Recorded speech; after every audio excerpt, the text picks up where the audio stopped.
Welcome everyone to our Wednesday Discovery class here with Guy Finley. Here's our core group. Here we are, and welcome to all of you up there. You're not up there, but Heidi's up there. She's recording it so that you can be with us here in Cyberland. So welcome everybody wherever you are. Tonight's class, most of you know, will run it'll run an hour and a half. It's 6 p.m. Pacific time, go till at 7:30. So the first hour will be Guy's talk. We'll take a 5-minute break and come back for a Q&A. So it's your time to be able to interact with Guy directly if you're on GoToWebinar, but you can also write a question in on any of the platforms, and we'll get that question to Guy as well. So you can write that in the chat box or the question box.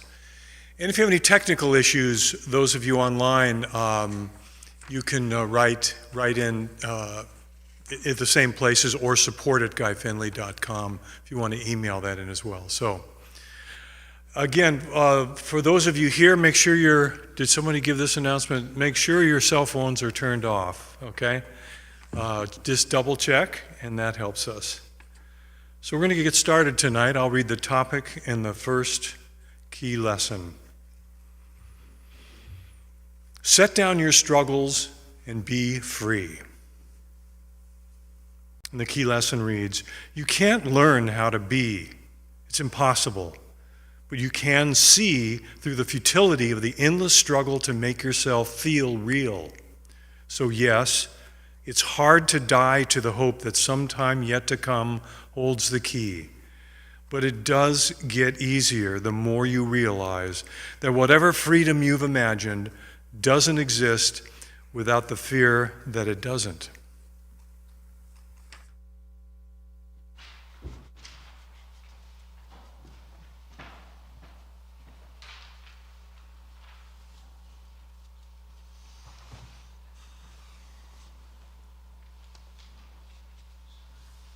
Good evening, everybody. Good evening. Welcome to everyone joining us online from wherever you are and whatever day or time it is. You're in the right place if you are interested at all in setting down your struggles. The title of the talk is Set Down Your Struggles and Be. And then I deliberately put that ellipse, set down your struggles and be, free. The reason I set off the word free from the word be is because we have an incredibly mistaken and painful notion that somehow or other freedom is separate from our being.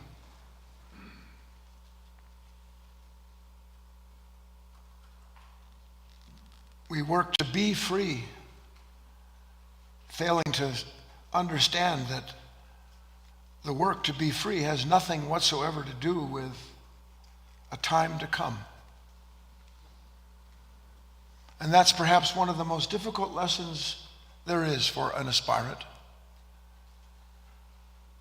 Is this gradual and, God willing, definitive realization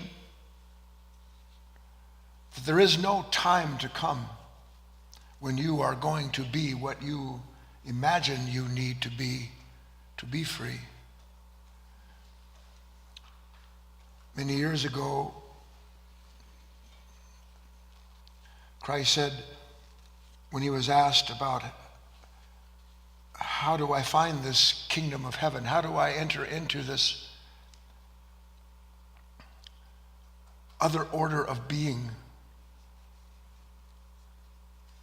that's inseparable from being in a relationship with another order of time and the intelligence that gave birth to it? And he said the last thing that person wanted to hear, and it is indeed the last thing any of us want to hear, he said, sell all, follow me. Now, I hope that in your work, you're gradually able much as you would discover within a nesting doll, another nesting doll, and another nesting doll, that within a thought nests another thought, and in another thought nests another thought, and that those nesting dolls go on forever until at last a person sets them down and stops looking for being through thinking.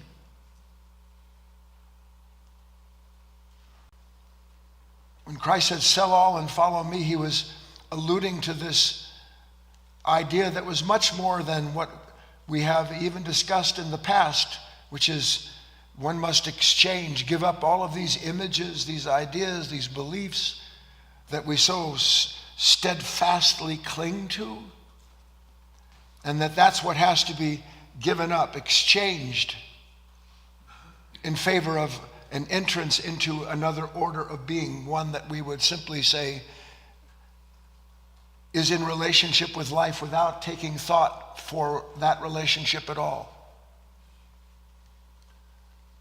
But as you look deeper, what you'll discover is that when Christ said, "Sell all and follow me," he was talking about the need for you to sell your future and your past.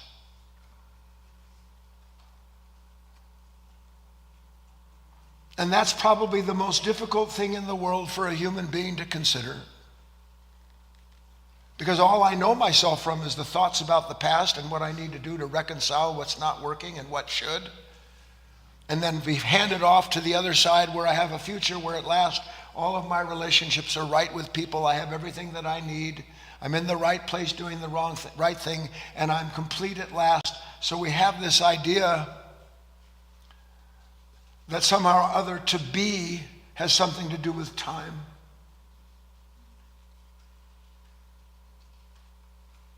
And it has nothing to do with time. And I was writing earlier this idea that how do you bring a man or a woman to recognize in any stretch of the imagination the idea that they are going to need at some point, if they would be free, to give up the very time in which they imagine their freedom is coming.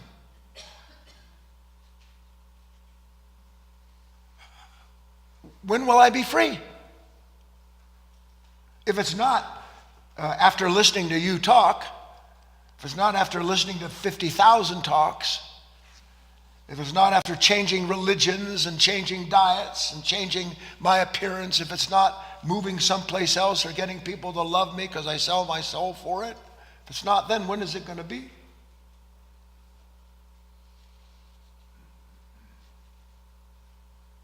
And in one respect, I'll sit here and I'll spin words.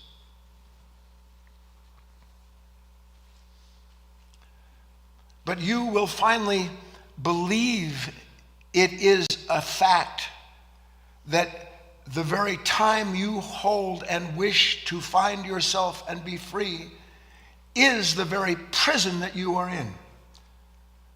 And when you can finally see the truth of that, you won't need to stop believing in that. The belief will be suspended and dropped in the very instant that you see the truth that sets you free. And the truth that sets you free is within you and belongs to something that is capable of seeing without taking thought. How this mind is a machine spewing and what's the word that I want? Spewing out and selling itself to the opposites that it creates, which we're going to look at. So we talked over the weekend, which seems like a long time ago already to me, about there's no greater joy in life than this. And the last talk we had was about a way in which we could bring all of those ideas together by doing our part, our work. And if you remember, I said it was what? Complete the moment, you complete yourself. If you don't complete the moment, You are an incomplete nature looking to complete itself in a time to come, and that time to come doesn't exist apart from imagination. And the more you are in imagination, the more impossible it is for you to complete anything. And the more incomplete you feel when the dreams that have been spun in that state come undone, as they always do. I said during that talk, and I'm going to reiterate it a little bit to set the stage, because I know it's not easy to understand. I said that you can't be in any given moment more than you are. And people take, I love this word, umbrage. People don't like the idea that I can't be more than I am. I mean, what's the purpose of living if I can't be more than I am? But I made the point, at least I attempted to help you understand the idea I can't be more than I am doesn't mean that within what I am there isn't more.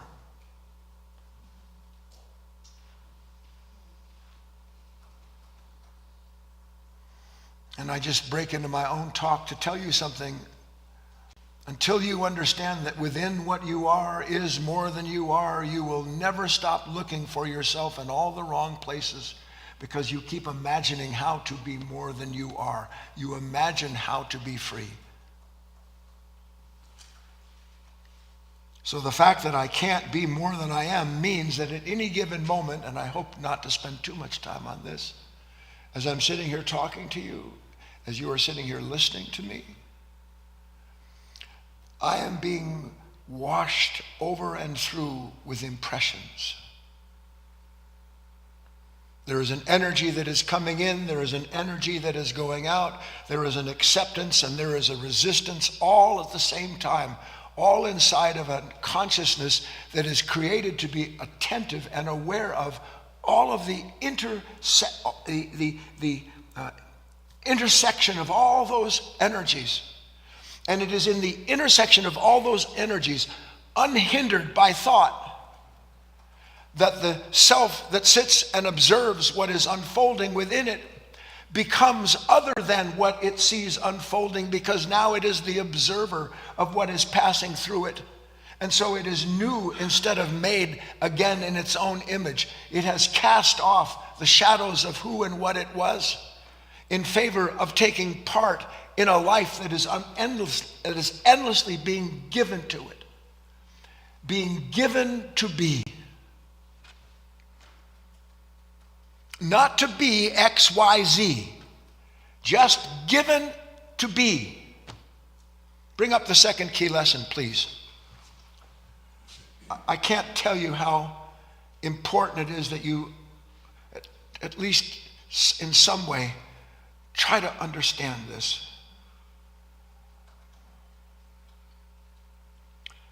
There are no words for being. All words are conditional creatures trapped in time, whereas being is a timeless, unconditional, creative action. It is not a result and never imagines, let alone struggles to arrive at one. There are no words for being. Every word that you add to I want to be separates you from the possibility of being in the place where your being is being made new over and over again, incessantly, repeatedly. So that all words are conditional creatures trapped in time. What does that mean? All words are conditional creatures trapped in time. It means that you can't speak a word that you don't already know the meaning of. And so when you say the word Christ or Buddha, or you say the word enlightenment or love, you already know the meaning of it. And if you knew the meaning of the word you spoke, number one, you wouldn't have to speak it in that context. And number two, you wouldn't believe that the word was the thing.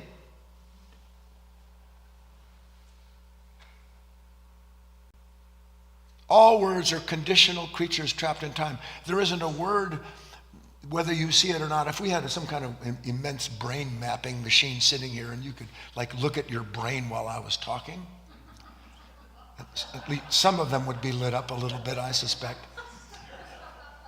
If you could, every word that I speak, triggers a memory, triggers a context, triggers an impression connected to the associations of that word. Every word. Every energy the speaker exudes creates and causes in you something that is emanating and meeting it back. So we're sitting here, and it looks like, at least from what I'm looking at, looks like nothing's going on. But something's always going on. There's always being revealed. I didn't ask to take that lesson down. Is it still up? Why did it go away on my screen? Doesn't matter. All right. It is a timeless, unconditional, creative action. I want you to understand that. If it's an action, it's not a result. If it's an action, it's not a result. Being has no result. Any more than a river, you can look at any part of the river and say, there's the result of the river. Can you do that? No. Or is the river endlessly connected to a stream of energy, form, matter that unceasingly rejuvenates and refreshes itself? So there's no place where it starts and stops, if you could see it. Yes? Yes. That's what being is. It's an action. And it's an action that you and I are intended to be actors in. Meant to participate in being. Not as someone who knows their being, because to know being means I'm apart from that being and knowing it. No, a pure action that is not a result and never imagines one to arrive at. If you could see this, and I'll get off of this now, you can take it down, thank you. Our mind never stops trying to come to an end. It never stops looking for a result. Do you understand that to some extent? Now, if the mind never stops trying to come to a result, can it know the result it's trying to come to unless that result belongs to somewhere deep in its conditioned nature, some idea or image that it's identified with? Do you understand the question? So that our incessant struggle with life, which we're about to get into, is because there is no moment, and I don't know, maybe if I got really slow here, I would do anything to communicate with you. You don't know it, but God, talk about patience and the wish to express itself through your being, that through your being you might be the expression of that consciousness. There's no moment in time when we are struggling with any given moment that doesn't exist, because prior to that moment, in this unconscious nature, which is not your unconscious nature, it's not your unconscious nature, it's not my unconscious nature, that at some point, somewhere in this unconsciousness was not seeded and formed and fed and bred some image, some idea, some identity, some attachment that sits there lodged like something stuck between your teeth that you can't get out and you don't even know is there until. And even then, you're not aware of it in its formality. You're aware of it in a sudden sense that I need to struggle right now with this moment because something about it is a threat. I'm anxious. I don't know why I'm anxious. Do you ever get anxious without knowing why? But it isn't long before you know why you're anxious. Isn't it true? Something I feel pressed upon. Do you ever feel pressed upon? Go ahead, do that. Oh, God. Oh, why? You can't have that moment without having that moment enter into you and stir something unseen in the depth of that unconscious nature that was formed 100,000 years ago, 1,000 years ago, 10 days ago, 10 seconds ago. It's just sitting there. How many of you know what a moray eel is? Do you know what a moray eel is? They're not the handsomest creature, I'll give you that. They are a large sea-dwelling creature that hang out in dark caves. Rocks, they just hang there. And why do they hang out in dark rocks waiting like that? Because they are pounce predators. There is inside of this unconscious nature something that when an opportune moment comes relative to the demand that it has placed on the moment prior to the moment appearing. The demand it has placed on the moment prior to that moment appearing. In that moment, suddenly, I'm not free. Suddenly, I don't want to be me. Suddenly, I don't know what to do to protect something I didn't even know needed to be protected 10 seconds ago.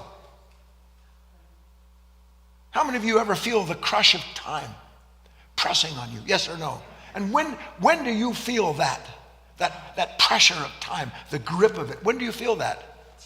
The truth is, if you're honest, you have no idea when it comes. You just know what it feels like when it does, and you only know what to do when you feel that come to get you.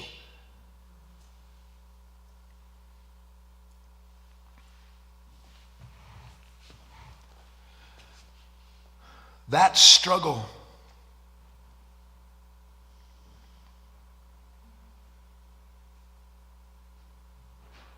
I'll ask you. In fact, you know what, Eric, let's build our list.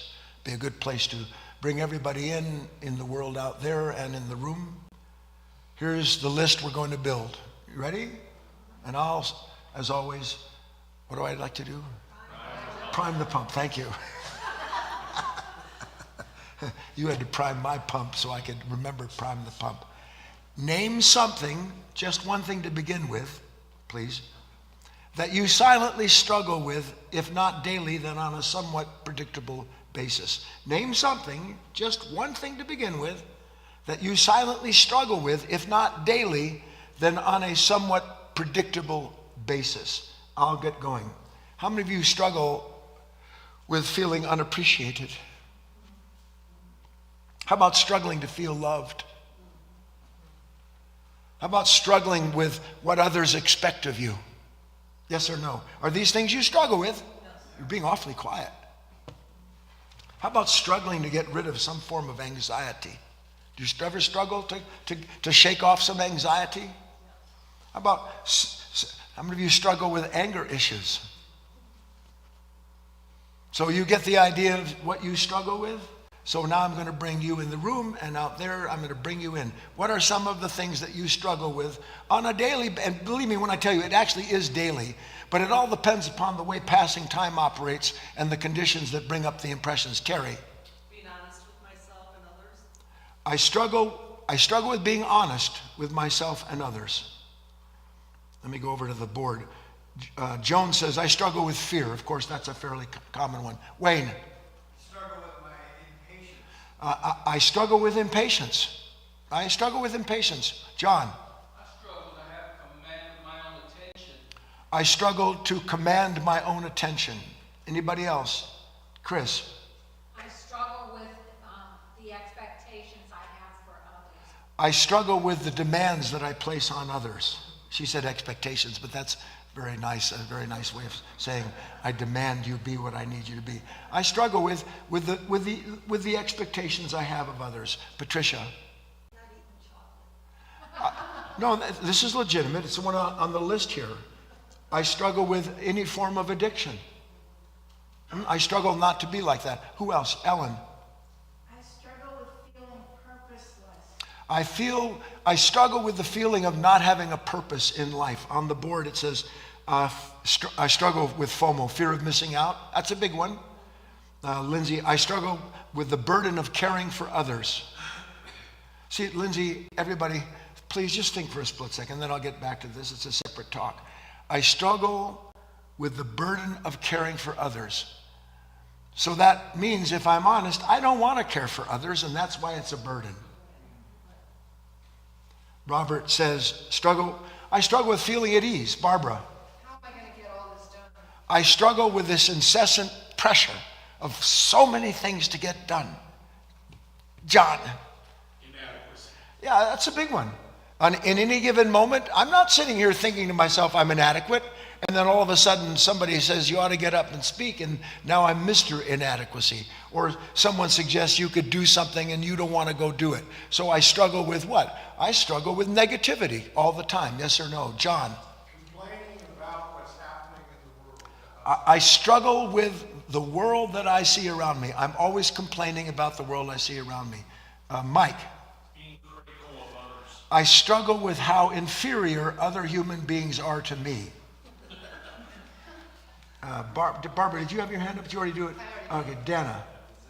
I struggle with saying what needs to be said, but not wanting to say it. Like, saying something that needs to be said, but... Okay, she says, I struggle with saying what I need to say and often am unable to do that. Then I struggle with being a coward. Correct. Okay, they get all these things in there. Yes, David.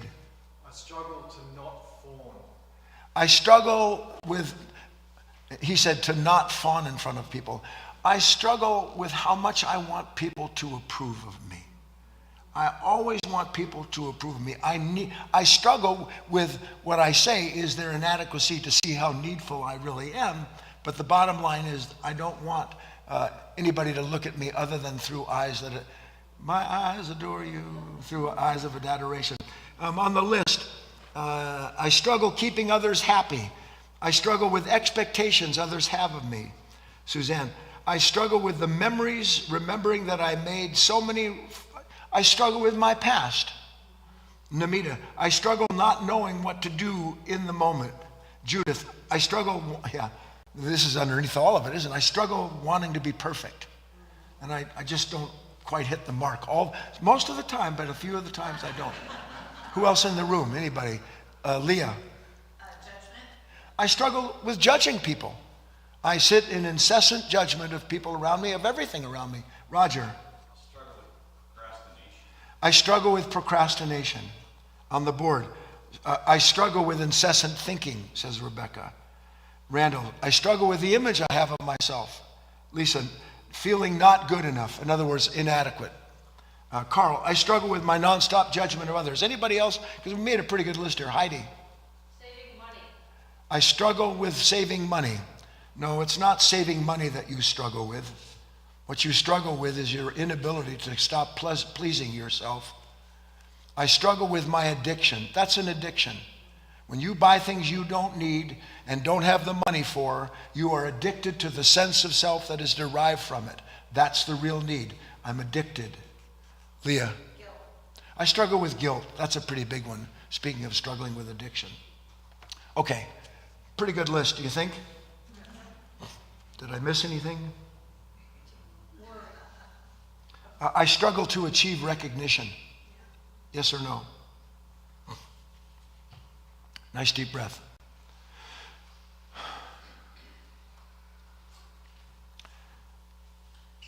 Now you need to think for a few minutes, okay? Can you do it? Yes. Can I be involved in any of these 30, 40 odd struggles that we just listed? Can I be involved in any of these struggles without the sense of something opposing me prior to that struggle?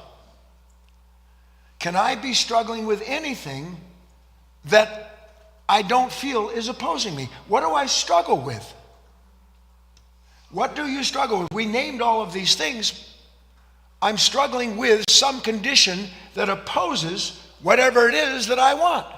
Isn't that what my struggle is with? I'm trying to make a transition here yet. If you don't understand, I can't go on. Something is opposing what I wish for. Something is opposing what I want.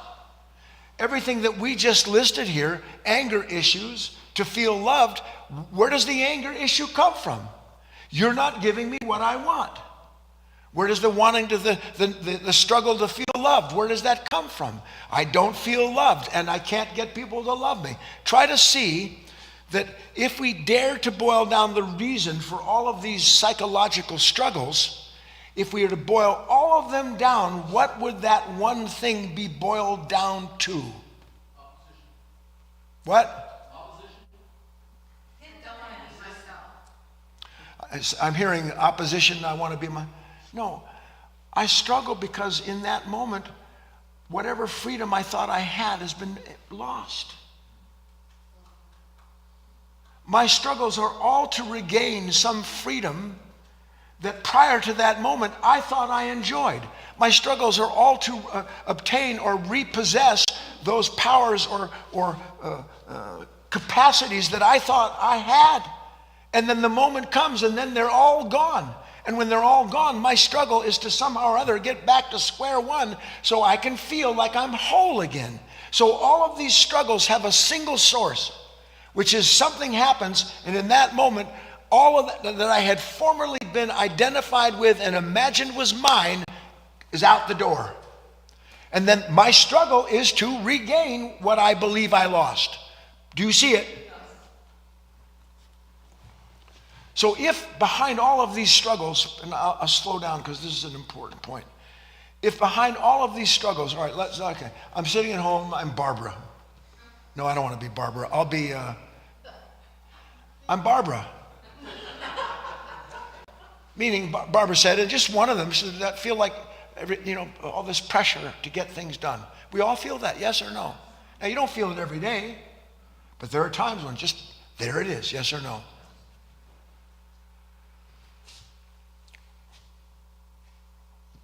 Where is that coming from?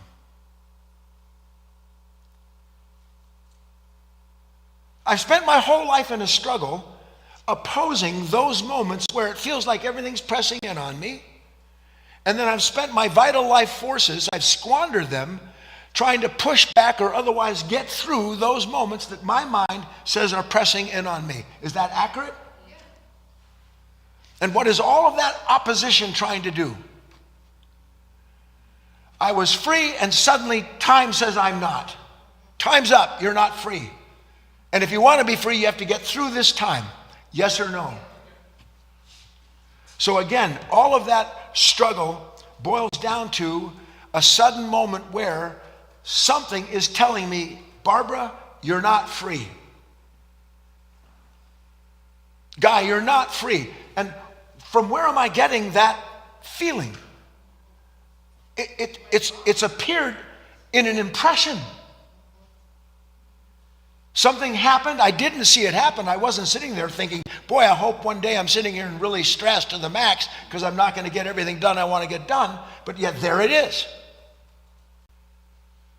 And in that moment when suddenly I start to oppose whatever the condition is, what does that mean? I got to get this done, I got to go through that, and I've got to get there, and this has to be done by X time. So that's opposing, isn't it? I'm opposing everything that's telling me you're not going to get this done.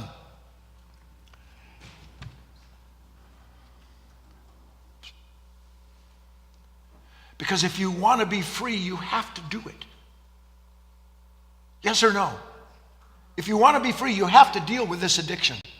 If you want to be free, you have to deal with any one of these, your anger. You have to deal with this expectation. You're going to have to get others. You're going to have to live up to the expectations of others if you're going to be free. Yes or no? Because I'm never going to be free until I live up to everybody's expectations.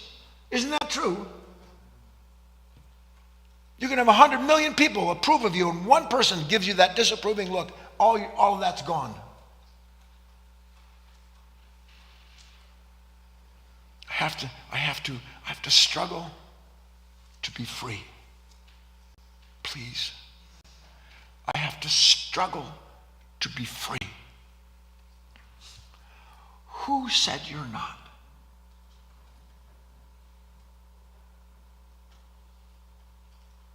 Who told you you're not free?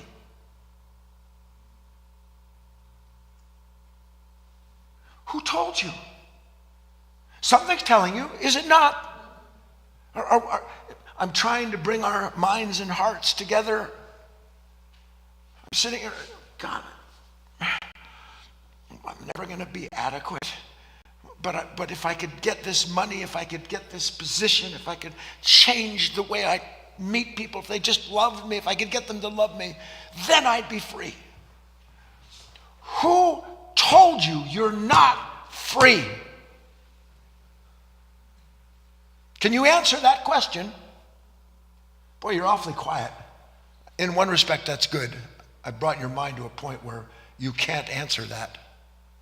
You know something's telling you you're not free, don't you? Because I'm fighting, I'm struggling to retain and gain back my freedom. So if I'm struggling to resist, struggling to get rid of what is opposing itself, pushing itself, if I'm struggling, then I'm obviously not free.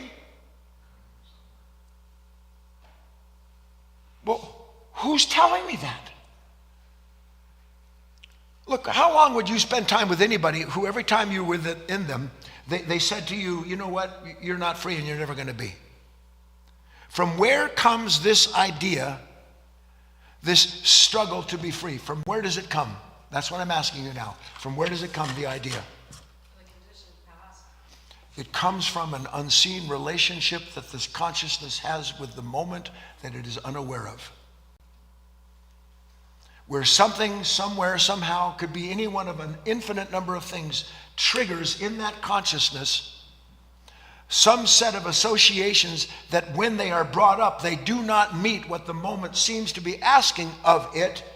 And when it doesn't meet what the moment is asking of it, then it begins tooth and nail to start resisting the condition, struggling with it so that it can get a grip on it and then regain the freedom that it lost, that it didn't even know it was missing until that moment took place. Please?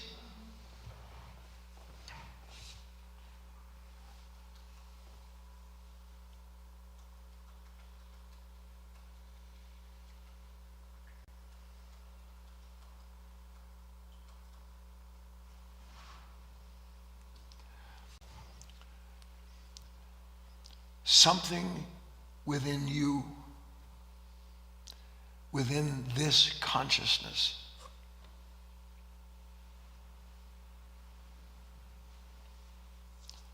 creates the conditions that claim its freedom. Something in this consciousness creates the conditions that it blames for its fear of losing its freedom. What is it in this consciousness that I don't know I wake up with in the morning, that I go to bed at night, that I sit down with my wife or my children, that I'm driving down the street?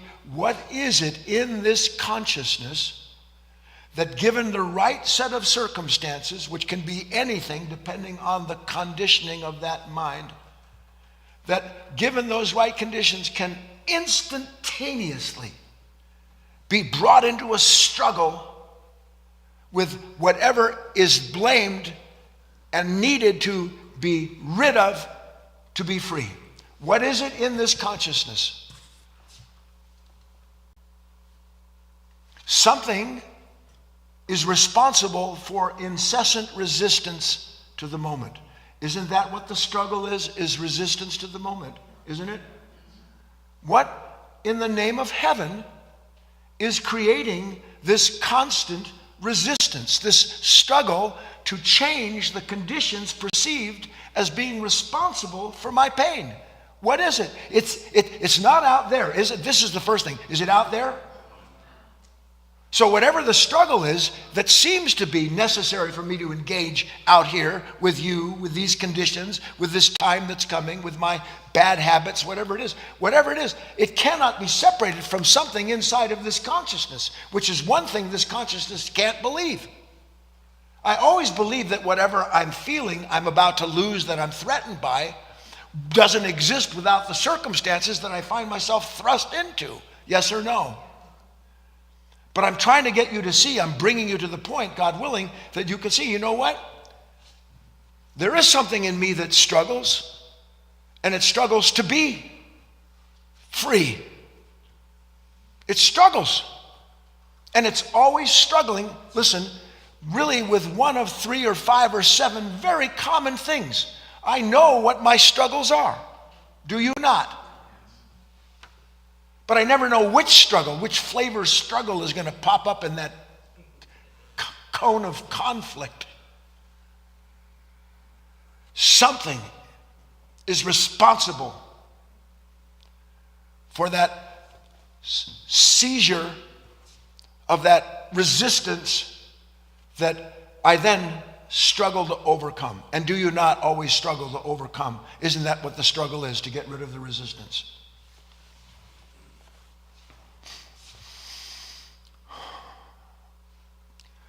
Let's summarize. We don't know when, we don't know how yet, and we're not sure why we can be visited in any given moment by a series of first reactions, then impressions, and then through our relationship, unconscious as it is to those impressions, the unconscious conclusion that something out here, something I want, something I need, something I depend on, something I look for you, that something has suddenly come upon me, and the impression is pushing.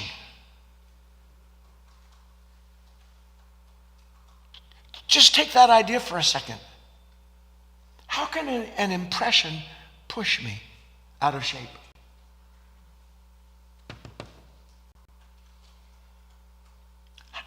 How can a thought about what that means push me out of shape? How can my thought about you produce in me a pressure? How is that possible? What's the relationship between that which presses and pushes and that which obviously is inside of me that I didn't know could be brought up and then try to struggle to get rid of what it is that it says is pressing in on it? So that's what I'm working for. What is it that struggles all the time?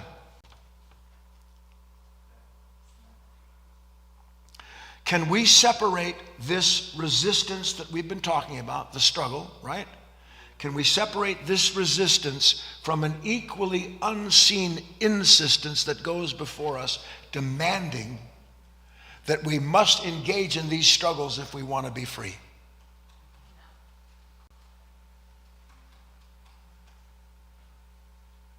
It's the whole of the lesson. I'm speaking consciously. Who I am, who I think I am. I don't think to myself that I'm absolutely dependent upon the approval of others for the sake of my freedom. That's not something I think. Do you ever think that to yourself? Never. I don't sit in my house, drive my car, and think to myself, you know, unless I have this in this place and that in that place, and the other things in these places, and they're absolutely secure and tied down, I don't think to myself that unless this, that, and the other is where it needs to be, that I'm going to become a wreck. Do you think that to yourself? And then you become a wreck when? When your insistence that this, that, and the other is in its place at all times, and then life says, I don't think so. And then suddenly I'm in a titanic struggle with a giant of some kind, wrestling and struggling to get that thing subdued and put back into its proper place so that I can have the peace that I think was just lost. What is it that I'm trying to get back into place? What is it that says something? Do you understand what I'm saying? Again, I want to communicate this.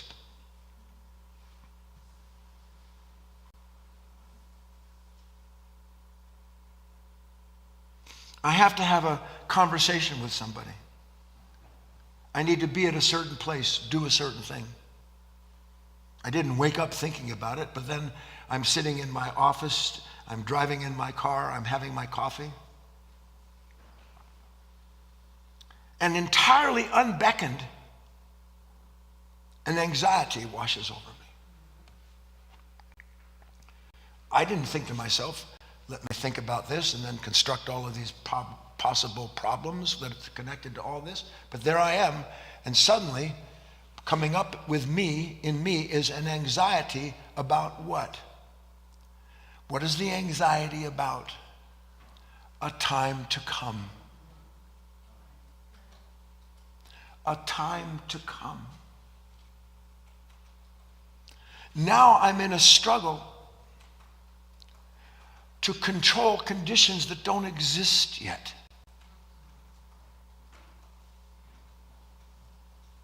Now I'm a captive of this idea that somehow or other, even though it hasn't happened yet, I have to be prepared for everything that might happen. Yes or no?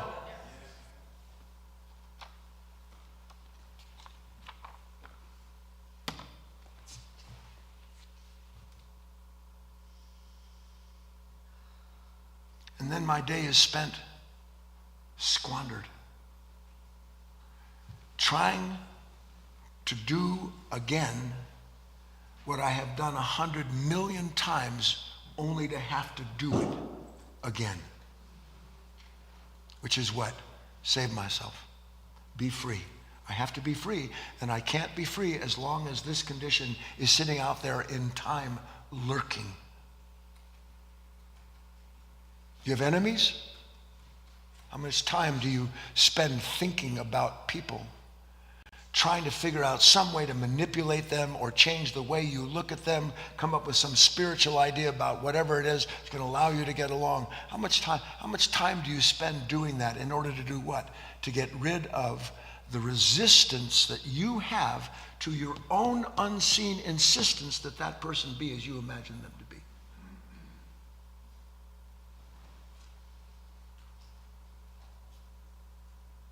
You don't think to yourself when you're building an account with people, thinking about what's wrong with them, you don't think to yourself that the whole of that movement is based in an insistence that you have.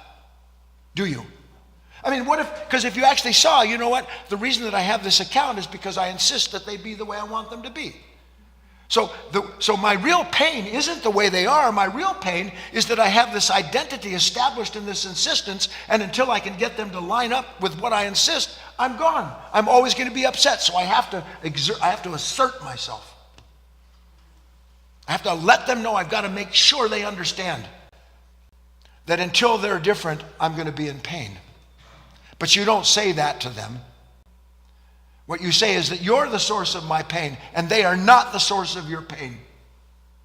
The source of your pain is that you believe and insist that you'll never be free unless and until everyone and everything matches up what your insistence is that they do and be. And that includes time. See, this is the big picture. That's why I said about Christ, sell all and follow me. Sell your future.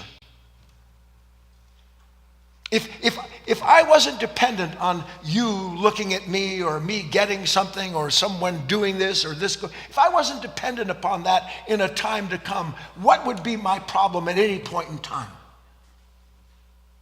Where would be my pain in any point in time if I wasn't already dependent upon an imagined point in time that I either get or I don't get, that I'm satisfied with or that I fear I won't be?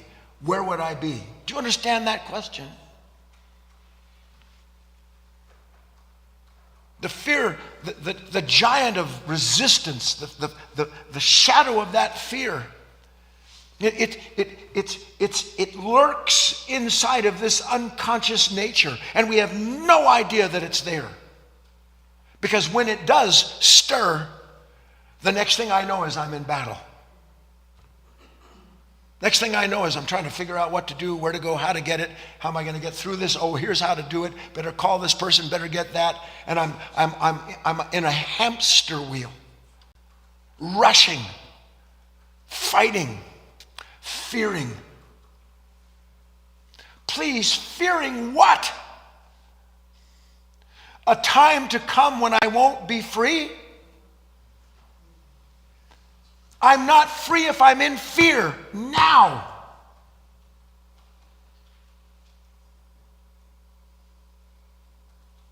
And what I'm trying to get across through these notes that I'm giving you is that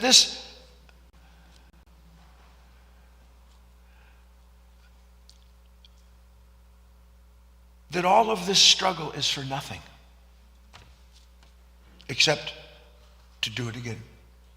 Now, please, I had some notes. I better touch on them quickly up here. There is such thing in nature as natural struggle, because I have to deal with this. If I don't, I'm going to get all kinds of, should I be a vegetable? Resistance in nature is natural.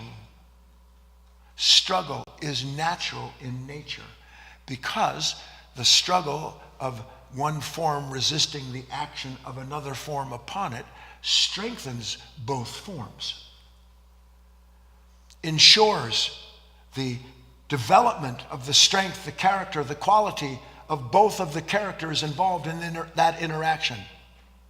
Do you understand that? So there is a natural resistance and a natural struggle. You see it everywhere. The blade of grass struggles to break through the hardened soil. And thank you for the rain. And if it weren't for that struggle, that blade of grass would not be able nature would not have what she needs in that one blade of grass to bring about other blades of grass stronger than the blades of grass that came before her. But you tell me, what does your struggle serve? What does your struggle to be free serve? Here's a blade of grass that's struggling to be free. That's good and natural, isn't it? You tell me, what does your struggle to be free serve? I'm asking you. It's a challenge. What does it do? I'll tell you what it serves. It serves the notion that I'm not free and that I have to do something to be free. And unless I do it right, in the right time, and in the right way, I'll never know liberty. So it serves the corruption and the further degradation of an unconscious nature that isn't just your unconscious nature, but as you and I, as instruments of that unconscious nature, then sow the entirety of human consciousness with more of the same corruption, more of the same mistaken idea, more of the same attitudes and character that we exhibit around each other when we're busy struggling to get things the way we want them to go. When we jump on people. Why do you ever jump on anyone? Why? Because something you did threatened my freedom. That's why. Why do I judge you? Because unless I put you in the proper place in the scheme of my insistence of how you should be, unless I get you reordered, got to reorder you, life is out of order. So I must constantly reorder everyone and everything in any moment where something seems to come along and threaten my order. And if I don't do that, what happens to me? I'm in pain, I'm not free, and I got to keep fighting.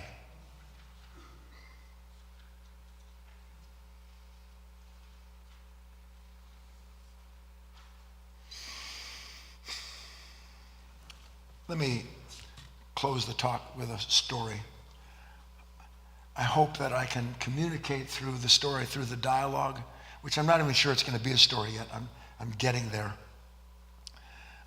A way for you to understand what we're talking about. Because just to summarize, prior to that, what we've said is what? That I am constantly struggling because I'm in a constant state of resisting.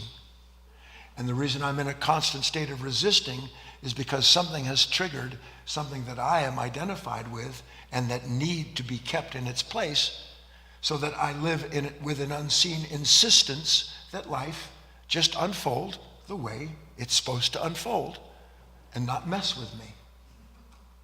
Yes? So here's I don't know whether it's a detective or an errant knight or an apprentice angel yet. Do any of you have a preference? The knight, that was good. 13 different answers.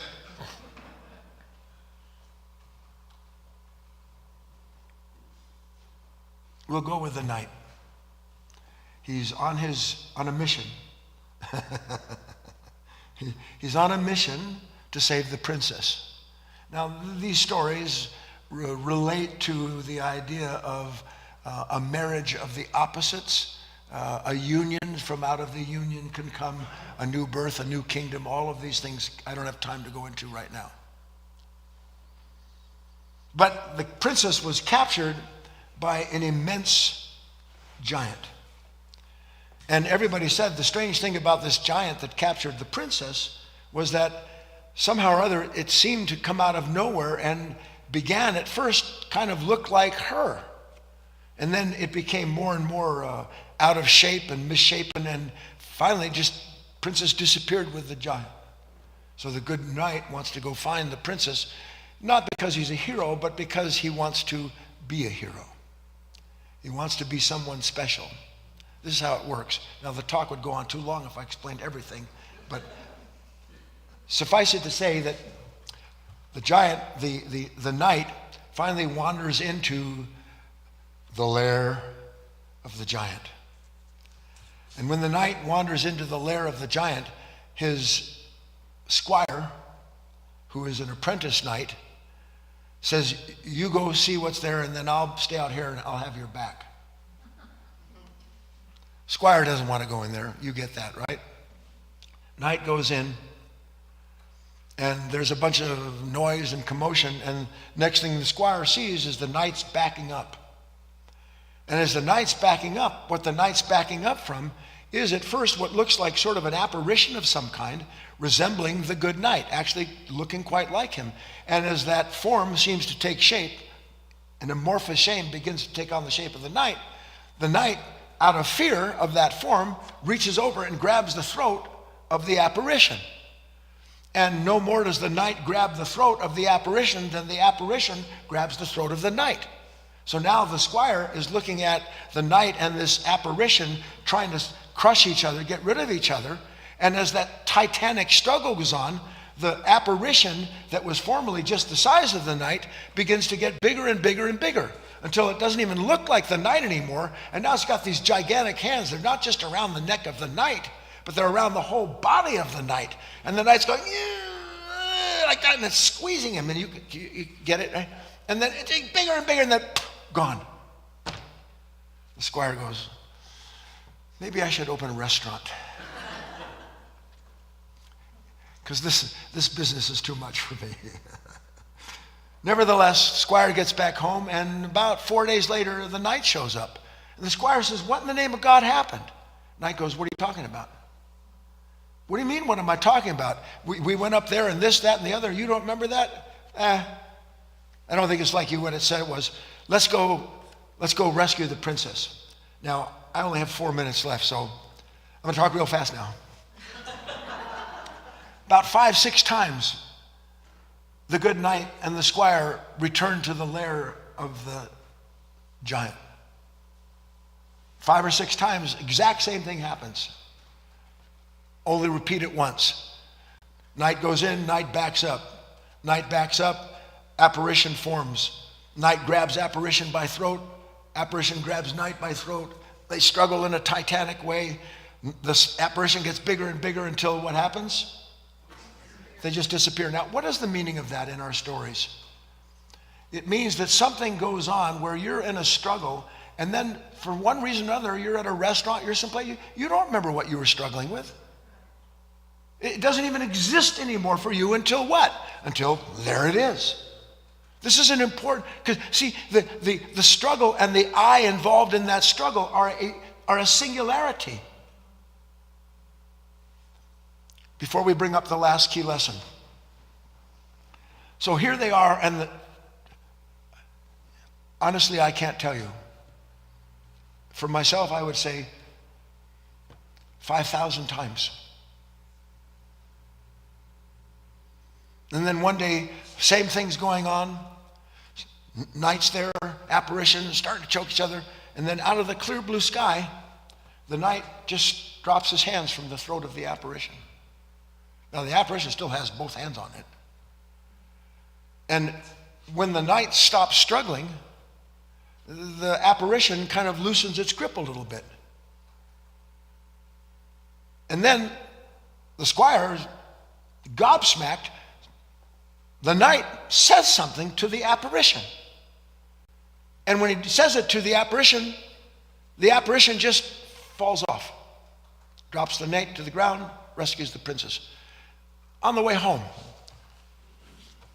Squire says, "What did you say to that giant?"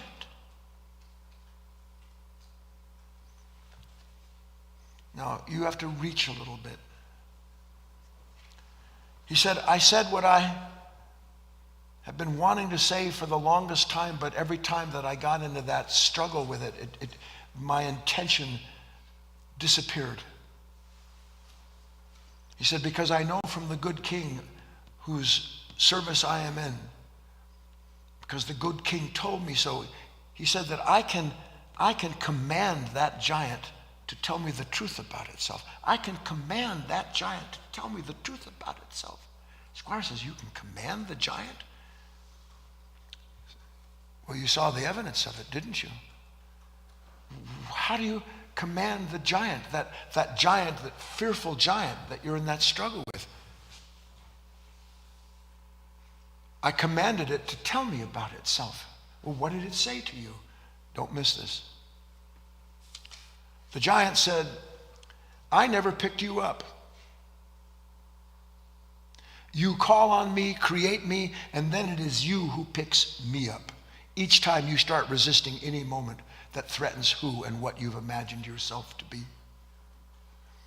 It's you who needs me to prove that you are who you imagine yourself to be. It's you who imagines, it's you who needs me to prove that you are who you imagine yourself to be." Do you understand that much of the deal? So whatever that giant was, it was saying to the knight, I don't pick you up. You pick me up. Squire says, "Well, then what happened? What did you say?" "I said to it, then I guess it's time for me to set you down. I guess it's time for me to set you down." Bring up the last key lesson, please.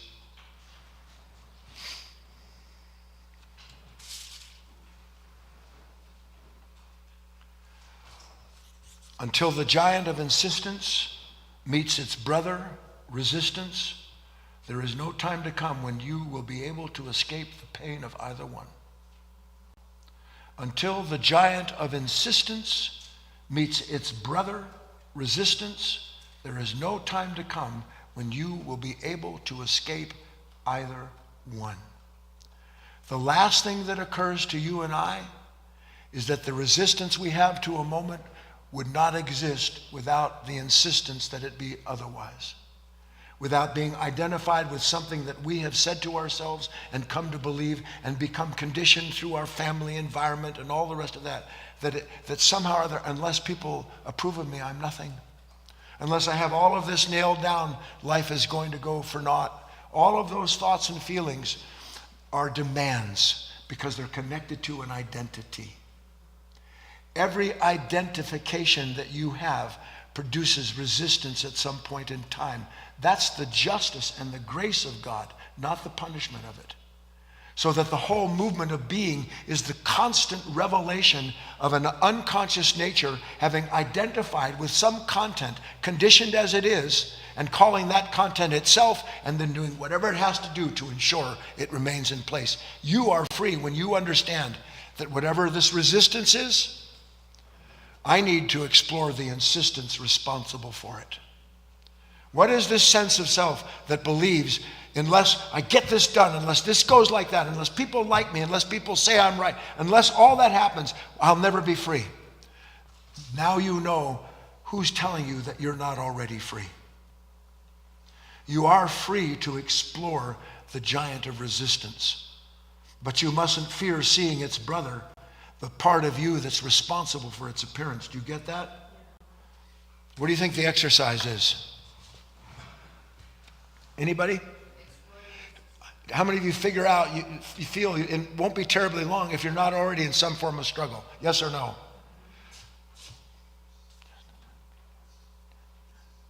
Four words, write them down, and then do the work. just set it down. Just set it down. You don't even have to understand why. All you need to do is see that I am struggling with something that wouldn't exist as a pain for me unless there was something that has placed my relationship with that moment such that I insist the moment not be that way. When you see the pain of resistance is inseparable from the demand of insistence, you are on your way to understanding that you are already free. You just need to see it. That's what this work is about. Did we establish something? Let's take a break and come back and have our dialogue.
and talks are sponsored by the nonprofit Life of Learning Foundation here in Southern Oregon, where Guy is the director.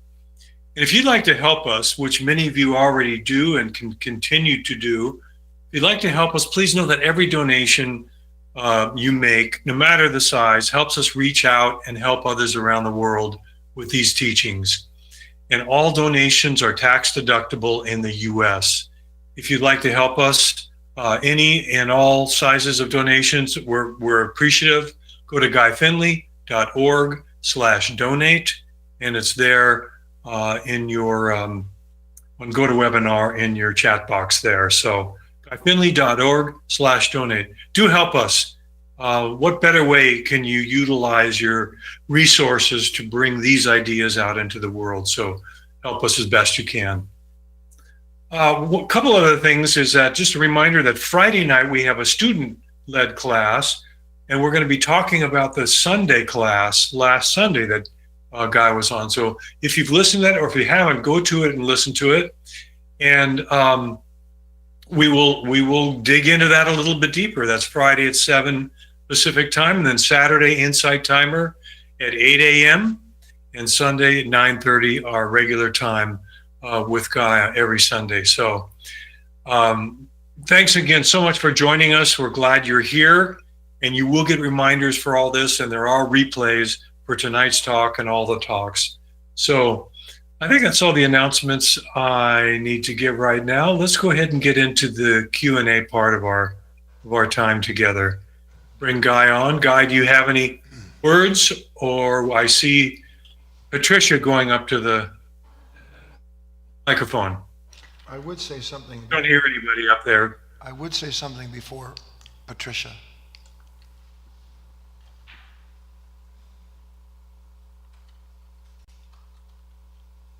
I alluded to this idea that you'll believe it when you can finally see it. And when you finally see it, you won't need to believe anymore that there is this conflicted consciousness. It's so challenging to consider that whatever the future is, whether it's 10 seconds, 10 days, 10 years, whatever the future is that I imagine, I wouldn't imagine it unless it contained the idea that I would be more whole and free.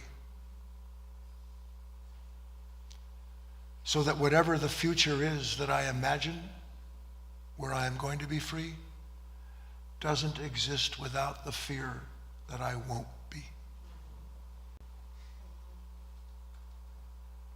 And when you understand that the present moment that you're resisting, struggling with, is born out of a relationship that your own nature has imagined and then identified with, then you'll understand what Christ meant, sell all. How you could never convince a person to give up what they call their future when my future is so full of promise, the end of all my problems, the pleasures.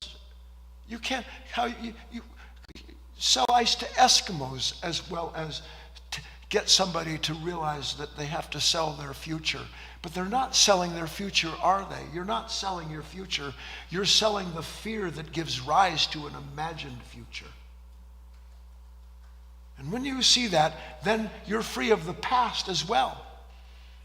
Because where does that fear come from? That wish to be whole in a time to come, other than a past in which you've have problems and unable to please yourself or be successful the way you've imagined you're supposed to be. I'm describing to you what happens when the mind sees itself and then it stops talking to itself because it has nothing more to talk to itself about. But it's not just some cakewalk. You have to be sitting in your room, in your house, whatever you're doing, and actually be present to the something's pushing on me. What is it that's pulling on me? What is it that's telling me? I've got to be this, I've got to do that, I've got to go there, I have to win this, I have to get rid. What is it that's doing that? And then you'll know what it is that's doing it. What's doing it is you, to yourself. in order to keep in place the imagined idea that there will come some time when all of this will be put to bed and at last you'll be able to rest in peace. You need to see it. That's my comment. Patricia, you're on. My name is Patricia. All the last couple of days, ever since the weekend, I've been hearing in my head, finish the moment. Yes. And so it's like whatever I was doing, and you know how you might start doing something and then you say, I'll finish that later, or I go back to that, or instead, when I would hear that, I would finish what I was doing. And I did that all for the last couple of days. And you know what I felt? There was a freedom in that. Yes. Because it was clean. There was nothing being moved forward. And I don't even know who started to bring up, finish the moment in my head, but it was doing it.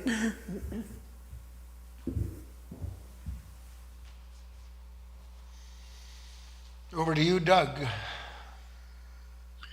All right. I want to just mention, if you're new here, if you would like to speak with Guy and you're on GoToWebinar, you can raise your little hand or your big hand. Just click on your hand icon there and it'll come up in the queue and you can talk to Guy directly. Or if you'd like to write a question. Right now we have no questions or nobody in the queue. So let's go ahead and start a dialogue and we'll wait for you.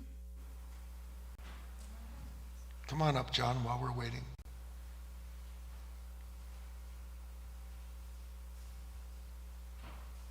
Your whole life you said you want the truth, and then when you hear it, you go, not that truth. Not something that requires that I actually give something up that I love. Only discover that what you love has no love for you. It has love only for its continuation at the cost of your soul. Hi, my name is John. Earlier in the talk, I was saying that I struggle with having command of my own attention.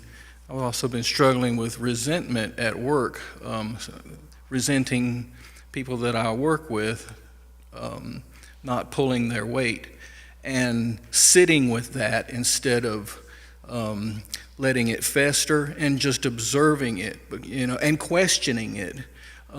Giving myself time to see, is this really the context in which this moment is happening? Is this really what this means? And finding out that, the perception being they're so inconsiderate, they should be, doing what I'm insisting that they be doing. And then finding out that John's the one who's being inconsiderate because they're taking care of other things that I never even considered, and it's like, oh, how humbling is that? The more you see that, the more you see, well, this guy John, he's a real jerk, but thank God, I'm not John. He cannot help but be what he is, and it's eye-opening to see this insistence and how distasteful it is. It's going on a lot.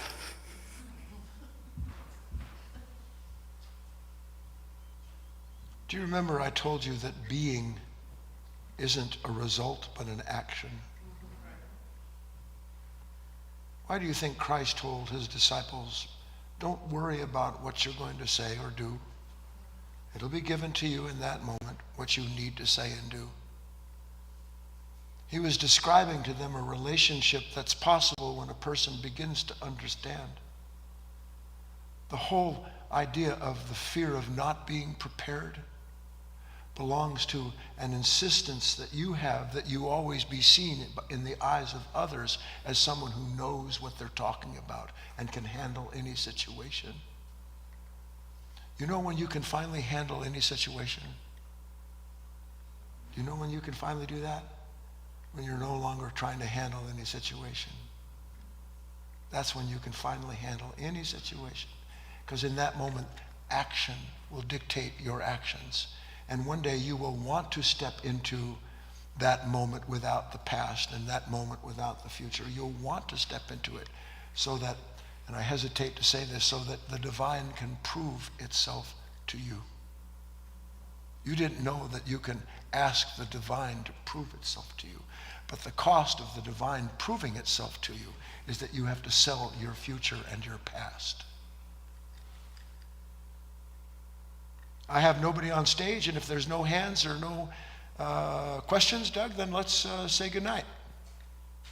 Yeah, no hands in the queue, nobody in the queue, and no written questions, Guy. And then that's that. Nobody wants any more. Good night.